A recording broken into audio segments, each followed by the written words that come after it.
કેમ છો બધા મજામાં જશો?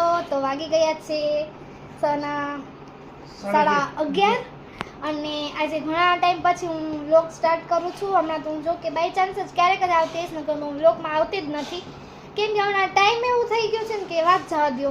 આમ વિડીયો બનાવવાનો ટાઈમ નથી મળતો, કાંઈ બી નહીં. જો પહેલાં મેં ફરવા ગયા હતા, અહીંયાથી આવ્યા પછી બધું કામ ને પતાવ્યું, કપડાં પતાવ્યું, બધું રાખ્યું અને પછી હું મમ્મી પપ્પા આવ્યા હતા. પછી હું ગઈ હતી પિયર કરવા ગઈ હતી સાતમ આઠમ.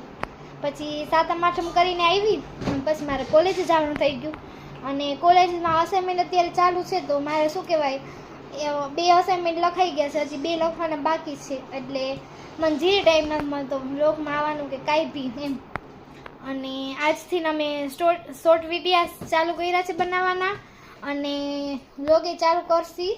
જોકે કર્યા જ છે, બનશે એમ હવે દરરોજ નાખશી. ને ઘણા લોકો એમ કે તમે કેમ નહીં બનાવતા, તો એ લોકોને ખાસ કહેવાનું કે હમણાં હું બહુ બિઝી રહું છું, નવરી નહીં થતી. ધીમે ધીમે કેમેરા આડો થતો જઈ રહ્યો અને કેટલું જો મારે બે કરીને કેટલું સ્પીડમાં બોલતી થઈ ગઈ છે. પછી કહે છે હું અચકાઉં છું બોલવામાં. એક તો સ્પીડમાં બોલે ને પછી અચકાય. અને અત્યારે જો જીરી ટાઈમ 11:30 વાગી ગયા, હજી મારે કચરો નીકળ્યો છે, ફોટાની તો બાકી જ છે. હજી મારા ફોટા બાકી છે, પછી કપડાં બાકી છે, વાસણ મમ્મી કરે છે રહ્યા અને મારા જે અસાઇનમેન્ટ લખવાનું છે, એક અસાઇનમેન્ટ શુક્રવારે દેવાનું છે. એ મેં હજી સ્ટાર્ટ જ નથી કર્યું. અને મેન તો મારે નેમવાળા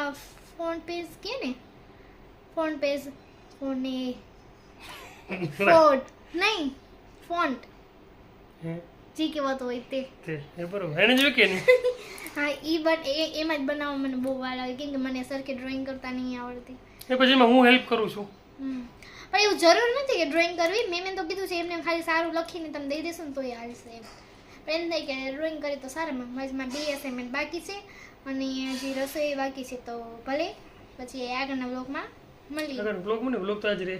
વ્લોગ તો આજે છે, પણ આગળના શોર્ટમાં હું આવું છું કે નહીં આવતી, ટાઈમ મળે છે કે નહીં એવું છે બધું. હમણાં તો બહુ બિઝી થઈ જાઉં છું. પછી સાંજે ટ્યુશન વાળા આવે 5:30 6:30 બિઝી હોય. ટ્યુશન વાળા જાય આડાવડીએ થાવ તો 7 વાગી જાય. પછી 7 વાગે વળી લખવા બેસી જાઉં. એમ કરતા મને આખો દી વયો જાય, ખબર જ નહીં પડતી. હમણાં હું સ્ટેટસ એ નહીં રાખતી, ફોન જ ઓછો ખોલું છું. કેટલું સ્પીડમાં બોલે છે. કેમ કે મોડું થાય છે ને, જીરીક સ્પીડમાં બોલું હું. કેટલા બગડેલા નીકળ્યા. એક આખું જીગર એમાં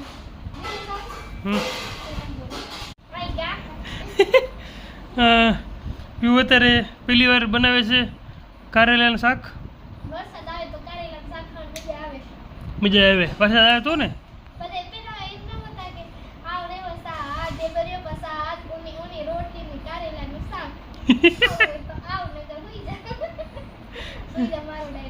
એ થયું છે. અમને ધકી છે બાપા, અમને ધકી છે બાપા.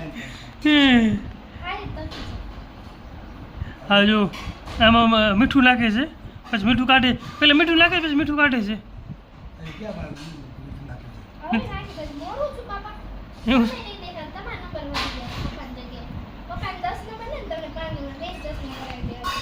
તારા કેટલા નંબર વધે એ વાત કરીને.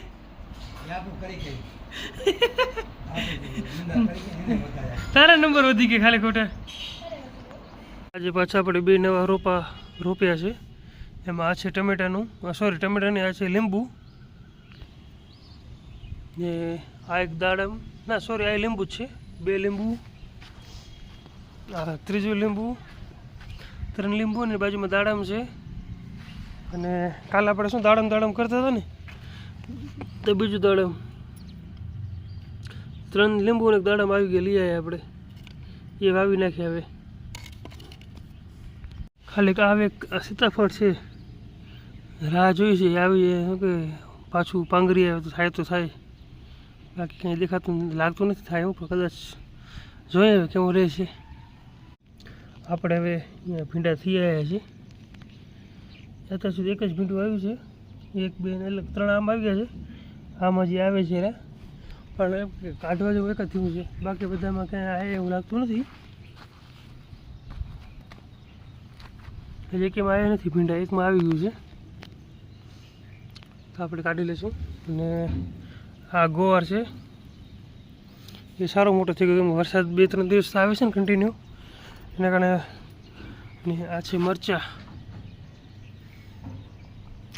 આ ઢગલો જોરદાર થયો છે. અને કાલે આપણે કાઢ્યું હતું ને અહીંયા ચોપ્યું હતું, કમ્પ્લીટ થઈ આવ્યું, વાંધો નથી આવ્યો.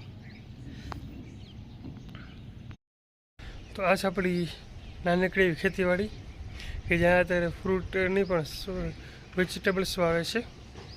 ગુજરાતીમાં શાકભાજી વાવી છે, અને